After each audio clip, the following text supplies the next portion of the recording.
welcome back to Class and Grass Podcast, Season 2, Episode 22. A lot of twos. And there we go. Yes. It's magic. It's magic. All right, well, honestly, a very big week. I just realized we didn't include something in the plan that I'm gonna go right into it in the beginning, just to cover it a little bit. We'll talk about some of it later on with some of the stats, but Champions League happened this past week, right? Huge stuff, some big games, and what did I say last week? It came true. The big Porto, the boys pulled through with a 2-0 win over Juve. 2-1. Oh yeah, 2-1. They are not out of it. Chiesa did score at the end. I forgot about that, but huge win for the boys. I mean, Ronaldo's going to score a penalty, like 2 penalties. Yeah, something's going to happen like in the second leg. Which second leg are you looking forward to most? Well, there's still Chelsea. Yeah, there's still a few games. I'm actually really looking forward to Chelsea Atletico. Yeah. Of the games that happened this week, I think. Obviously, it's going to be really interesting, the PSG Barca game. There's no way. There is no way, but at the same time, if there is a way, it would be very fun to watch. Only in the Champions League will Barca, well, not Barca, but in general, teams come back from 4-1 down on aggregate with PSG having 4 away goals. Huge. Yeah, PSG. I see it like Barca score early and then just don't score for the rest of the game. It's going to be hard. I mean, PSG are pretty solid in the back. I mean, Poch is doing a good job with that team. Koeman and Pochettino, both Southampton managers. Oh yeah, a game of they were really developed into their true selves at Southampton. Kind of like some of the best players in the world, Roberto, I was about to say Roberto Firmino, but I was thinking about the Liverpool boys, Virgil van Dijk and Sadio Mane. Yeah. But yeah, some crazy Champions League stuff happened this past week. Obviously, Kylian Mbappe got a hat-trick at Camp Nou. And did you hear what he said? Should we just go into it? Yeah, honestly, let's just go into that area of it right now. He got a hat-trick at Camp Nou, which the last person to do that, I believe, was in 2002. I can't remember who it was exactly. But maybe it was I don't even know. Was it? I did see something that he was like the first to do something. I don't know what it was. Yeah, but I did see that. But I mean, it's hard to score a hat trick at Camp Nou, like even though there's no fans. Still, just a huge stage and venue and everything. And Mbappe, he soars. He's flying, and proving it in that game. PSG overall looked pretty good. Attacking wise, Barca didn't look bad. They just had defensive errors. And unfortunately, the U.S. outside back could not hold his own. Dest didn't have a fantastic game, I would say. I would have loved to see more from Serginho in that game. I mean, it's a huge opportunity to showcase what Americans can do. And I know Dest is a player that can hold his own. I mean, obviously, Kylian Mbappe is one of the best players in the world, but he didn't, on the night, hold his own against Kylian Mbappe. Clear to see in the score sheet when they were matched up against each other. And, I mean, it's that Barca spine is getting pretty old. Did you see they combined the age of the spine? I heard that, 99. That is not 99 is the Messi, combined age, 3 players. Busquets and Piqué. Yeah, that's a 33-year average on defense, midfield, attack for their key players. Yeah. So Barca need a huge rebuild. Yeah, and you kind of see a new Ronaldo v Messi thing going on with now after Mbappe scored. I believe Haaland said it did motivate him, and he went on and scored a brace against Sevilla in his matchup as well. So you do kind of see them motivating each other, if that's what they're going to say. I doubt they don't like each other. Yeah, I mean, I think there's a lot more respect in the game than the fans see. Yeah. Players respect players, class respects class. Everyone wants to do as good as they can, but the fans are really what brings those rivalries to the place that they get. But again, it's motivation. No one wants to do bad, and Haaland might not. He might like Mbappe as a friend, and they might have talked before. I'd never know. Maybe they have never. But again, they are competing. They're on different teams. One of them is going to get an award and one of them's not, So Haaland said it motivated me. He went on to score 2, like Max said, and got an assist. So a total of 3 goal contributions. the same amount as Mbappe if you count goal contributions. And both of them overall in the Champions League have been soaring. Mbappe has 41 goals and assists in the Champions League so far, and Erling Haaland has 18 Champions League goals at his age, which is unreal, which is more than Ballack, Firmino, Zidane, R9, David Villa, and Carlos Tevez all had. Basically, bringing up some huge names. Yeah, just list off all the classic best strikers exactly. ever. Well, Ballack wasn't a striker, but he still scored a lot. But other than that, you have some like R9 is literally he had a short-lived career because of injuries, sure, but Haaland's surpassed that in a much shorter time than his career David was. Villa with like one of the best Barcelona teams. Exactly. Carlos Tevez, who's been insane throughout his entire career. So some huge Zidane, who's not a striker but an attacking Firmino, mid. where they won the Champions League, they got to the final 2 years in a row. Exactly. So like I mean, Haaland is soaring, doing really well, and I'm really excited to see how those two do. Other than my obvious connection to that Porto side and rooting for them. Were they good goals? Did you see? I actually wasn't able to watch. Oh wait, no, I was. Yeah, no, I was. I was watching it. It was during my math class, but I was watching it. The first goal was extremely poor. Bentancur, it was 2 minutes in, and Bentancur passed it back to Szczesny, but it wasn't fast enough, and it was in his box. So then a striker, not Musa Marega, but another one I've never actually seen before. He might have come out this season and started doing better. But overall, someone I haven't heard of before, he slides in and it ricochets off Szczesny and then hits off his leg and then goes in. So a pretty messy goal, but then they're up 1-0 and immediately have momentum. Mm-hmm. And the last goal was Musa Marega header. So pretty typical. Yeah. From that. And then obviously the Chiesa goal was actually quite good. Left foot, curled, bottom left. I thought it was a very good goal.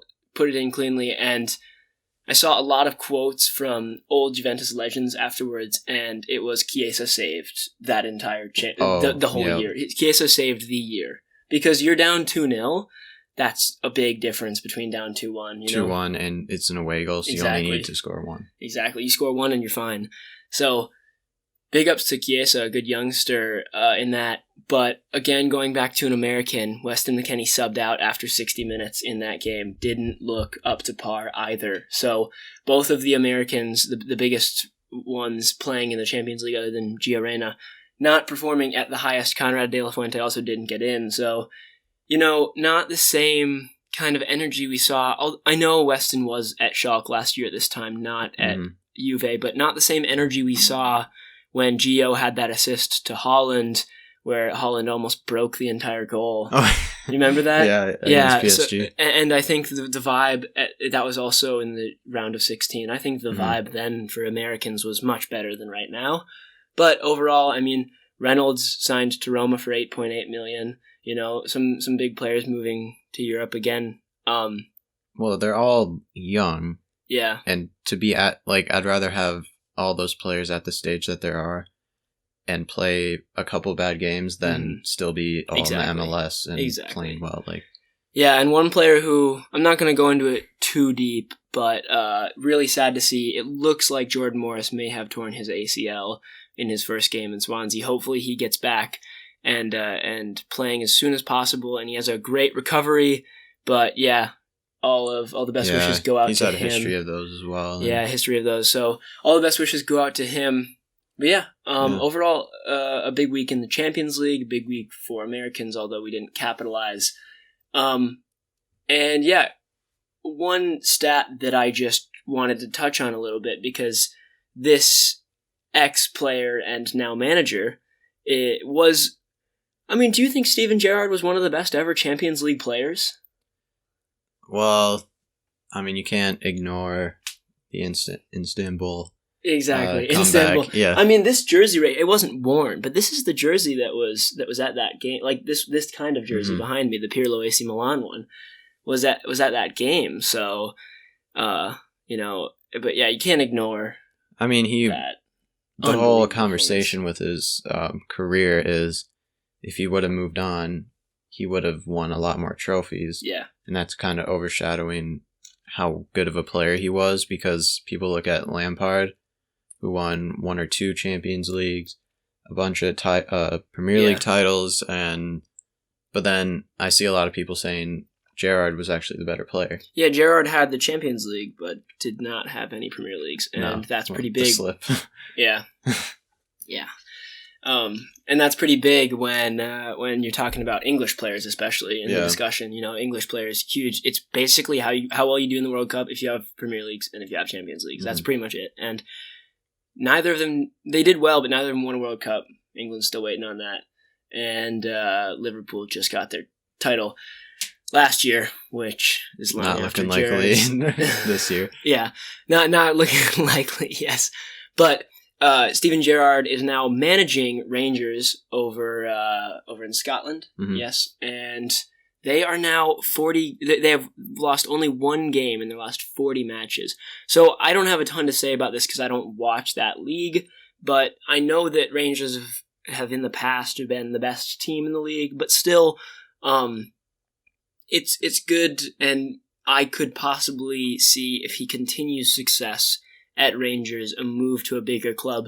It is actually not the same team, but the same league as Sir Alex started his managerial career. Sir Alex starting at Aberdeen and doing really well with Aberdeen, actually advancing. I think they made it to some really far stage in the Champions League when he was with them, which is huge for that kind of team. Yeah. So maybe we could see a similar pathway, obviously not linked as the same club. Sir Alex huge in Man United's past, but maybe a future Liverpool manager. I could definitely see, maybe even as soon as after Klopp. Yeah, which is looking. I don't think they're not going to sack Klopp. No, but it's closer than it was 2 weeks ago. Yeah, definitely. Yeah, and then also another former player who Thierry Henry, who has been managing Montreal Impact in the MLS for a little bit, is now rumored to be in talks with Bournemouth as taking over there, which is a big step up because huge. You would think then from the Championship you would then get a Premier League job as well. And again, just like Arteta, you'd think, he could definitely manage Arsenal at some point as well. And I mean, he hasn't done a lot with Montreal. I think it's just more his name and how good of a player he was in his playing career that Bournemouth are going to just take a chance with him. So, I mean, hopefully he does well. I just like seeing... the other thing that's big is that he could be walking into a team that could get re-promoted. And not only is that a pathway to the Premier League via Championship to transferring, but maybe a pathway of staying at Bournemouth and going up. Bournemouth are sitting in 6th currently, with 49 points, and it's pretty congested, from 10th and 11th place on for that playoff spot, but it's definitely a possibility for Bournemouth to go back up next year, which would be huge for their club also, because I don't know about you, but I did not expect them to be doing so well in the Championship, because I feel like they're not a club with so many funds, and they have such a small stadium, and their fan base is quite small as well. So I felt like it was going to be a short-lived Premier League stint for them, and then they were going to kind of struggle again. Yeah, well, it is kind of crazy because you don't usually see a lot of these newly relegated teams now doing very well in the Championship the year after they got relegated. Norwich are running away with it, aren't they? Yeah. Oh, I just clicked out of the table. I know they're first, and I know they're doing very well. I know also you said Bournemouth, I think, as well. Well, Brentford are in there, I know. Yeah, so we've got 3 teams relegated from the Premier League last year. Cardiff as well. Or no? Cardiff, yeah, so let me just read off the top 8, right? So number 1 is Norwich. They're about 7 points ahead. Yeah. Which is, so not running away with it, but have a good cushion. Brentford's behind them in 2nd. Then you have Watford, Swansea, Reading, Bournemouth, Cardiff, and Middlesbrough. So all three teams relegated from last year are in either a top spot for automatic promotion or a playoff spot, as well as Cardiff, relegated the previous season, looking like they could go up, and Swansea. And Brentford deserve it. Brentford have put in a shift in the in the championship the past few years. Yeah, and to lose Watkins and Benrahma. And Neil Mape. Yeah. Well, I mean, from last year where they lost in the playoff final, but I think to lose the championship's, I think, second highest goal scorer from last year, and then Benrahma, who's just such a playmaker, and to then still be in the top 3 or whatever they are right now, it's really commendable for that manager and their team. So, but then moving on, I guess we could go to the Premier League now. Yeah, we can kind of touch on it. It's a weird week because there was a lot of Premier League that happened, but Champions League stole the show completely. Yeah, but there was quite a bit of Premier League that happened. Yeah, and one thing I noticed when I was watching those games, especially today's games as of Sunday, the Leicester-Villa game, Leicester went up 2-0, and then Villa got one back early in the second half to 2-1. Then the rest of the game, like, there was no motivation I saw at all to equalize from Villa. Even from Leicester, they were creating a couple chances, but both teams just kind of seemed uninterested in, like, playing the rest of the game. And then, as well as the Man City-Arsenal game that just happened, Man City score in the first minute, and then really Arsenal didn't create anything, and it seemed like both teams were just kind of playing it around when they had the ball. They were just keeping possession, and I kind of thought that has to be the fans, because I don't think the fans would allow those teams to just not be as motivated. If the fans were there, they'd be like either yelling at them or encouraging them more to actually get that equalizer. No, totally. And I think now is when you're going to see that suffering of no fans the most, because Leicester are in the Europa League and Man City are in the Champions League. So you have... Are Arsenal in the Europa League? Yeah, they're playing Benfica. Yeah, okay. Oh, yeah. We're going to talk about some of the performances from that later. But, you know, at this point, there's a lot of games happening, like always, every single year. But to play that many games, it gets tiring. It gets really, really tiring. And there are times as pro footballers where you can feel like extremely overwhelmed with the amount of games you're playing, and like you just want a little bit of a break because you play so many. And the fans push you on. You know, they continue with their support, their passion for the game, and it bleeds through to the team, and they continue going. Without the fans, though, you're playing 2-3 games a week. There's double game weeks in the Prem happening right now. You know, you're playing 2-3 games in a week, and it's extremely tiring. And like you can say Man City maybe are more used to it because, or more accustomed because they have a bigger squad. But at the same time, having a bigger squad just means that the players in that are more used to playing less, and now they're playing a little bit more. So everyone's playing time and amount of time on the field has gone up a lot in the past few weeks if they're a good team. So yeah, you know, lots of stuff happening. Congestion in the Premier League, Champions League, Europa League, FA Cup happened a bit ago. It'll come back. So yeah, lots of stuff happening, and I think that's a big reason why teams are seeing less motivation. And I don't know. I don't know what's going to happen, how they're going to combat that. But they also, I saw or heard in the Man City game, is Man City could still win the quadruple. Yeah, like they're in every tournament still. Which you think about this season, it's like, well, no team is really doing that well, and then Man City came out of nowhere, and like at first quietly were winning every game, and now they're like, now they are kind of definitely the favorites. Oh yeah, and then you think, oh yeah, so they could win the title. They're in the Champions League still. They're in the FA Cup, and they're in the Carabao Cup, and they're in the Carabao Cup final against Spurs, and Spurs don't look that strong anymore as well, so you kind of think it has to be at least guaranteed 2 titles, at least, probably. Yeah. I mean, speaking of that Carabao Cup final, we have seen West Ham beat Tottenham today, and West Ham are now in the top 4, sitting in 4th place, and I really did not expect, because they were sitting in 4th like 2 weeks ago, and then dropped a little bit, but I mean, are we going to see West Ham in Europe? I can't. I don't want to think about it. Are we going to see what? Like, it's a genuine thing we have to think about. Moment. Are we? It's February, almost March, and West Ham are still up there. David Moyes has done a mad one. He has. How? Well, the signing of Jesse Lingard is brilliant. It is. He's got 3 goals and an assist in 4 games. It's brilliant. I don't know what he's done, but Jesse... I mean, did you see the quote that Jesse put out? He said, after the quarantine, I was the fittest, strongest, and most well-trained on the entire United squad. Don't know if that's true. That's just his words.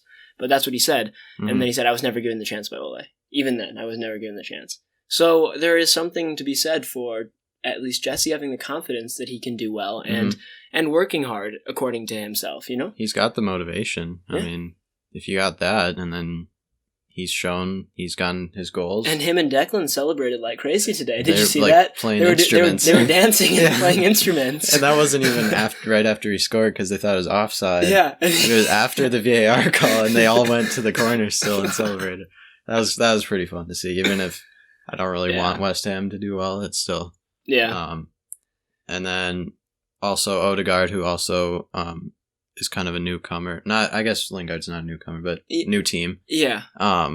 Recent transfers. Yeah, he's performing well. And then you said he had 30 passes. 30 passes in Benfica's half, as well as 4 tackles, the most on the entire field for either teams. So, and a tackle, like, it's kind of weird how they define tackles, because if you take the ball from someone, it's not necessarily a tackle. It has to be like a certain... It has to be like a slide or like a stand tackle where you both go into it 50-50 and stuff like that. So, but like that's pretty good, showing defensive and offensive prowess for Arsenal. Obviously, he hasn't been getting the minutes in the Premier League, but getting it in Europa League and showing he can do it well could mean a possible integration into the starting lineup in the future. So that's good to see that Odegaard can play well, and he, like, cause some players come in and they'll get their time even in Europa League or FA Cup, and they won't be performing at that level, and he's definitely been doing that. So yeah, big props to him, and hopefully we'll see him playing some Premier League minutes. Moving over to another really young player who is the most commemorable player in the world right now for all of the work he's done. Influential. Yeah, well, there's another word we could say. The most influential.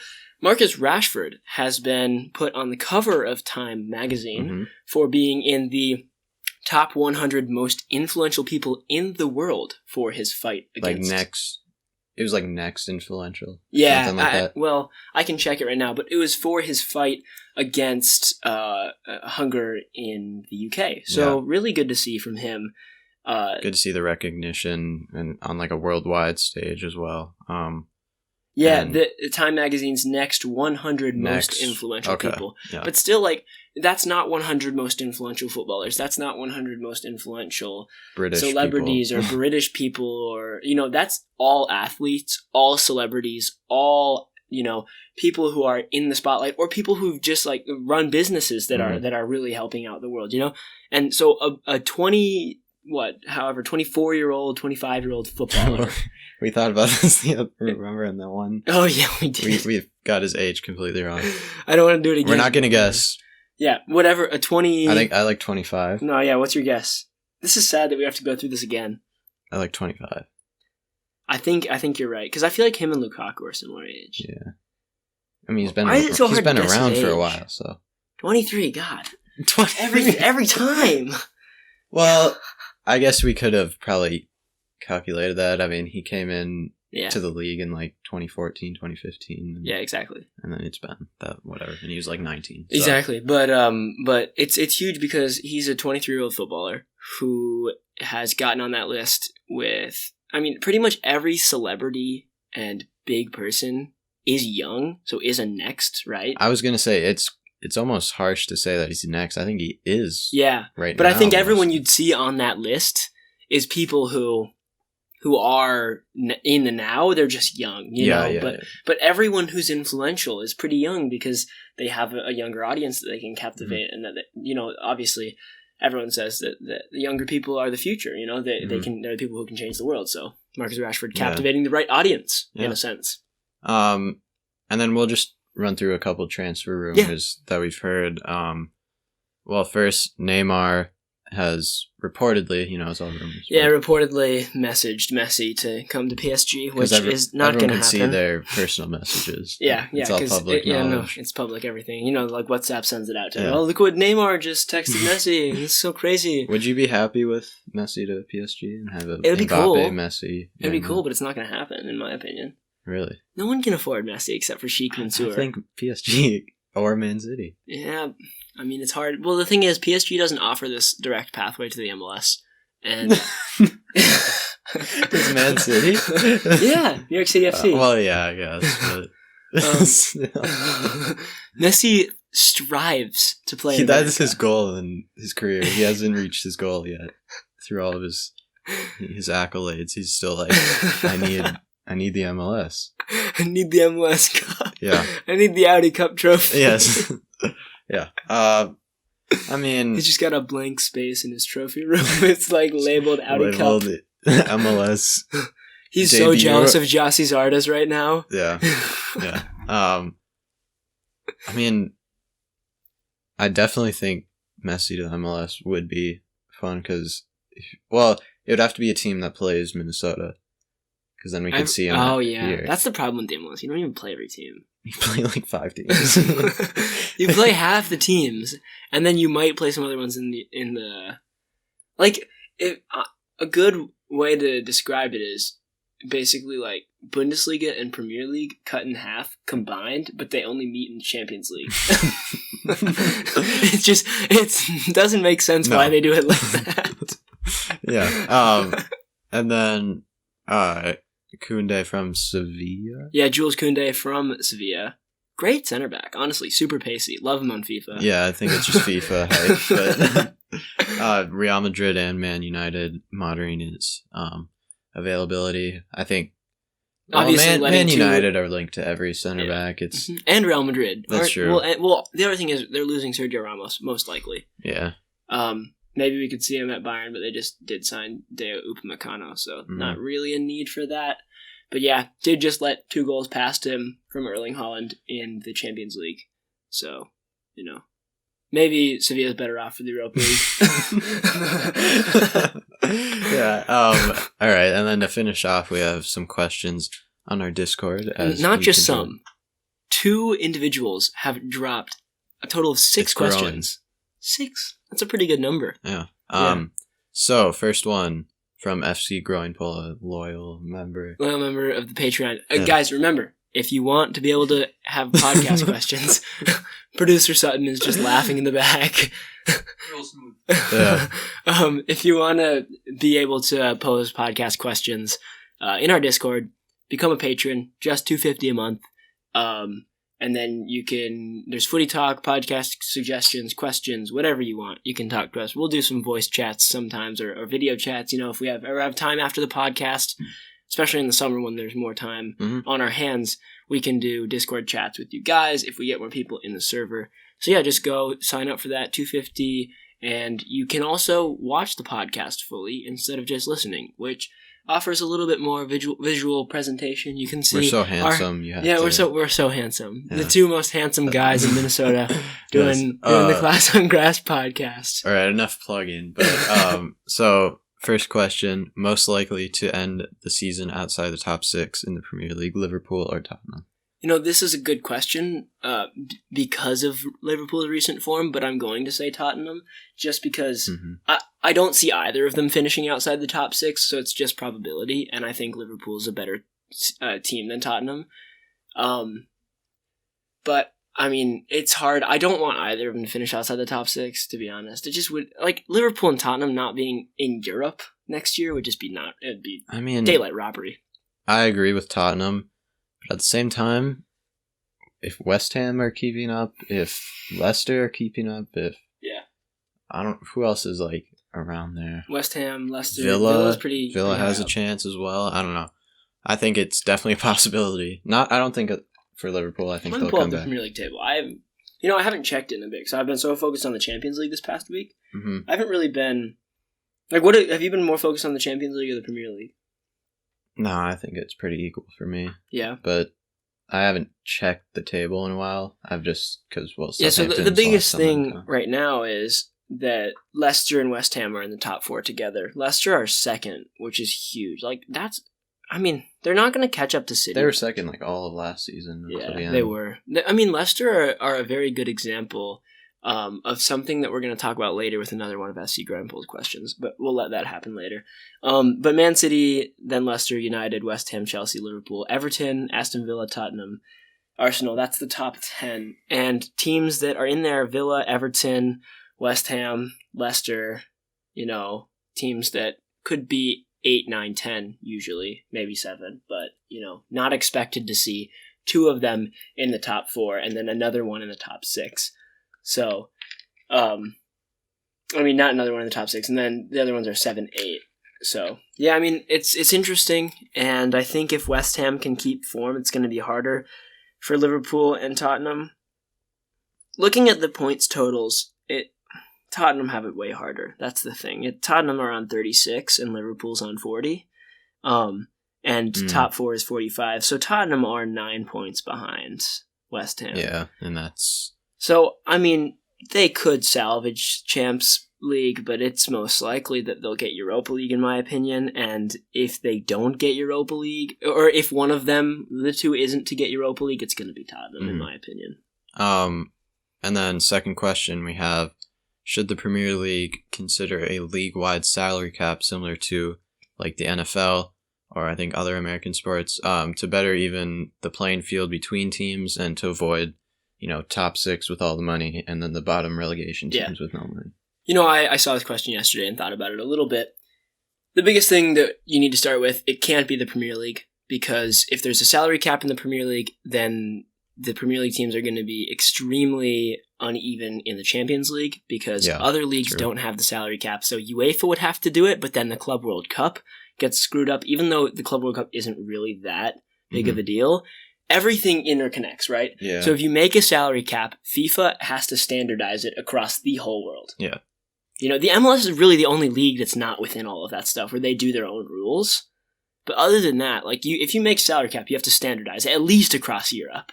And it would be good, but at the same time, I think that the thing people need to understand is when you get 1st through 4th in the Premier League and you're a good team, you will go far in the FA Cup, you will go far in the Carabao Cup, and you will play Champions League. You are doubling your games, right? If you just play in the Premier League, you get 38 games, 36 games, one of the 2. If you play all of that, you can get up to 60 or 70 games. So you're almost doubling your games, so you need a deeper squad. So it's hard because there's all these different competitions. In American football, you have one competition and then the playoffs, So it's a lot harder. The only thing that the salary cap would do would be even out teams being able to reach higher standards more frequently. But with this season, we're seeing West Ham and Leicester in number 2 and number 4 right now, who don't have the deepest of squads. And I think a really good example, it's hard because a lot of people think that it never changes because, Man City will always have so much money. Leicester have shown that it's possible over time to change the course of how your club's doing. And they haven't been bought by any big crazy owner. They haven't been injecting billions of dollars into the club. They've slowly been climbing until, 4 seasons ago, 5 seasons ago, they were a relegation battle team. Now they are consistently looking like one of the best teams in the Premier League. Do you think I think a big part of it is winning the title, but at the same time, it is kind of crazy how just winning the title has completely turned them from relegation, championship team, to a top 2 team in the past couple of years. I don't know how that really happened. They haven't signed anyone big. No, they've signed solid players that have become they sold good, Riyad Mahrez, literally the second most instrumental player in their title-winning season. Yeah. They've just slowly gained. They've been smart about it, They won that title, which was a freak season. Guaranteed, if they kept that squad, they would not win the title again. Although maybe because N'Golo Kante was on that team too. But it's hard because I just don't see that confidence just going again. And so they had to sell because these guys are worth a fortune right now. They're not going to be worth a fortune forever. So they sell those guys smartly. They are looking all right the next season after that, but they focus on the Champions League so much that they don't do as well in the Premier League, and then they're out of European competition for a year, right? Mm-hmm. But then they slowly rebuild their team. They get Wilfred Ndidi, Yuri Tielemans, Soyuncu. They keep Kasper Schmeichel. They're getting some good young guys in Harvey Barnes, Justin at the right side. They signed Ricardo Pereira from Portugal. They have Fofana now. Some really solid players, and they're keeping some older guys. Obviously, keeping Jamie Vardy, who's going to continue scoring for them, but even proving that without Jamie Vardy over the past couple weeks, they can do well. Probably one of the best, management, financial, I guess club, ownership kind of system that I've seen in a while. Just really planned out. Yeah, very well done. They really knew what they were doing, knew how they could do it, had a plan, and executed. Yeah. So, and the thing is, it's hard because they don't have the money that Man City, no matter what, they don't have the owners to constantly give them the money, so they will permanently have to be like that. They'll never be able to just be willy-nilly about things. Yeah. They will always have to be meticulous in how they buy players and sell players and develop and all of this stuff. But if they continue on like that, they could be one of the biggest teams in the Premier League consistently with one of the lowest budgets. Yeah. And then third and final question for FC Groenpool was, I don't really understand this, but we can still touch on it. Least likely to play in the championship next year. I think a better way to word it, because it got kind of stuck in my head. I was thinking about it. It's most likely to play in the Prem out of these three players next year. Matt Ryan, who's at Arsenal, Alex McCarthy, Southampton, and Ben Foster of. It's of Watford. It's a very good. It's a question that's really hard to answer because I don't think anything's going to change. And if anything, all three of them are going to be in the Prem next year. Yeah. Because Watford might get promoted. Arsenal aren't getting relegated. Southampton, pray to God, I don't think they will. We finally stopped the 6-game losing streak. And I think we're back. And then Ben Foster, as we said, is, pushing for a promotion spot. Yeah, with Watford, they're in third right now. So, looking good for playoffs, and if they can do a little bit better, maybe an automatic promotion spot. And he will be their keeper next year if they get promoted. But most likely to play in the Premier League, if it's Alex McCarthy, I was going to say, if it's appearances, I think McCarthy's more likely to play. Yeah, Matt Ryan might just get FA Cup games. To be honest, actually, that makes sense now. McCarthy, because Matt Ryan won't play in the Premier League, and Ben Foster could not get promoted. So. Yeah, but if you're talking about just being on a Premier League squad roster, the chances of Matt Ryan being sold to a championship club are so low because they just bought him. He's actually on loan. Oh, he is? Yeah, he is. Okay. So, he'll come back to Brighton. The funny thing is, there's actually a chance he goes down because Brighton don't want him anymore. Did you see the interview he did? He did some podcast, and it was a Zoom interview that got leaked. He was trash talking Brighton. Ugh. He was like, I signed to Brighton with one thing in my mind, and that was getting out of there within a couple of years. I was like, oh my God. And he was like, it didn't really go to plan. I was there too long. And, now I really have an opportunity to grow and show what I can do at a bigger club. And I was like, well, you're not going to get minutes. No. You're literally not going to get minutes. And then just to finish up here, we have then new Discord member. Yes, new Discord member. St. Paul Browns. We have first question, most underrated, overrated players in the Premier League. We haven't really thought about this. No, this one came in, 30, 40 minutes ago? Yeah, off the top. Overrated, what would you say? Overrated? Mm-hmm. Gosh, this is a hard one. Overrated. It's actually really hard to think. Ederson, we've talked about that before. Yeah, Ederson could be just because of how much... I think he's a great shot stopper. I think he's a good goalie. With his feet. Yeah. So I think I think he could be overrated. You could say... I'm not taking any stick on this player, right? I personally think this player is one of my favorite, actually, in the world. But people are hyping him too much, and that's Thiago. Yeah. He's maybe one of the best CDMs in the world, but like he needs good players around him to play well. He needs to have a good free-flowing team, and he can control the tempo of the game, and that's not really what he's getting at Liverpool, at the moment at least. I think Greenwood. Yeah. I think he got a lot of hype last year, respectively. Like, he did play well, hasn't done anything this year. And people still think he's better than, like, Foden and stuff. Did you see the tweet where it was about Thiago? It was like, it went over his stats, and there was, like, 4 passes or something like that, and, like, 2 tackles, 256 thumbs up. Thumbs up. I love the thumbs up memes, because it's like, Thiago has the most expected thumbs up ratio in games, averaging 4.25 every game. It's true though. If you watch him, all the time, every time, but it never happens when it's good. Only if it's bad. They'll make a mistake and be like, or like, something bad happens, just shoots the thumb up. Yeah, everything's okay. Underrated. Harvey Barnes. I could say the whole Southampton team. No, I think Kyle Walker-Peters has actually been very good for us. He's a good player. And I think Harvey Barnes is the most underrated player in the Premier League. He's played well. I love Harvey. Or Thomas Souček. Do you think... But Souček's kind of rated pretty well. Yeah, I think... I mean, underrated's kind of hard because it's all on form. It's like if they haven't Gundogan's not actually... He's not underrated, but since he's doing really well now, people are like, oh, he's been good this whole time. Yeah. Like, no, he hasn't scored 11 goals. Yeah, he's... Well, that's a good topic to just, like, kind of finish out on, you know? We're going to have a quiz in a minute, if we can. If that quiz will work. But it's a good topic to touch on just to finish out, you know, news from the podcast this week. I know we talked about it a tiny bit last week, but, like, do you see Gundogan just, like, continuing on with his form?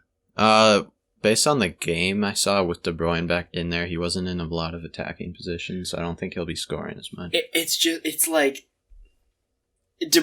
honestly like De Bruyne just has such a presence in that team. Even if he's not playing well, he's going to take Gundogan's spot, and then Gundogan can't do anything anymore because it's his old position. Mm-hmm. Yeah. Now we have a quiz that was sent in by St. Paul Browns. Yes. Should I just read it off? I have the answers now. Oh, you do? Did he text them to you? Yes. All right. Nice. You can, because you're going to be quizzing me, I'm guessing? Oh, sure. Yeah, let's just do that. Okay. So there are 6 teams, London-based teams. Nice. In the Premier League this season. Just for the viewers at home. Arsenal, Chelsea, Crystal Palace, Tottenham, West Ham, and Fulham. Can you accurately place each team in a 6-team London table since November 30th? That would be 16. Since November 30th. Yeah, that would be 16 matches. Bonus points if you can tell us how many points. Oh, there's no way. Holy we don't have time mackerel. For that. We don't have time for that. But you could. That's an incredibly hard one. So, out of the teams, you can see them. Those 6 teams, rank them since November 30th. So think of like how they started out, and if they've gotten better, and stuff like that. All right, we're going to go with West Ham at number 1. Fulham at number 2. Okay.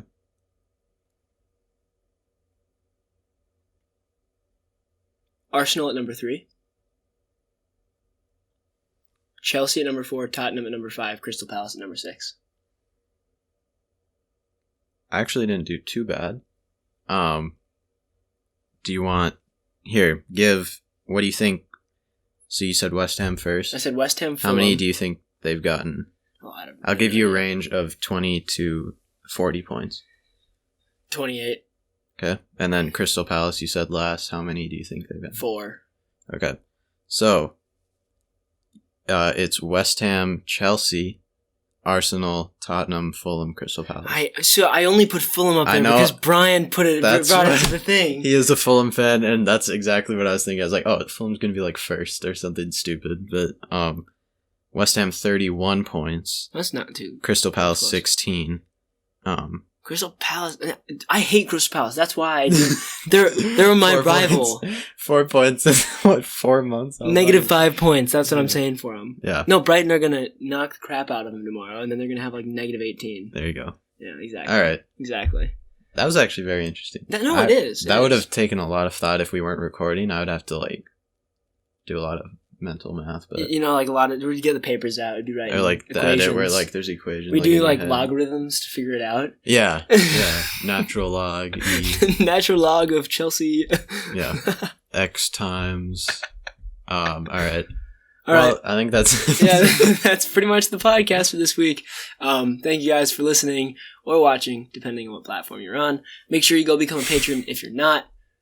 Thanks, producer Sonny, for standing right up there and being ready to turn the camera off on time. Nice. And we will see you guys next week, but on a Zoom call, because I'll be in Florida playing IMG. All right. Sounds good. Peace.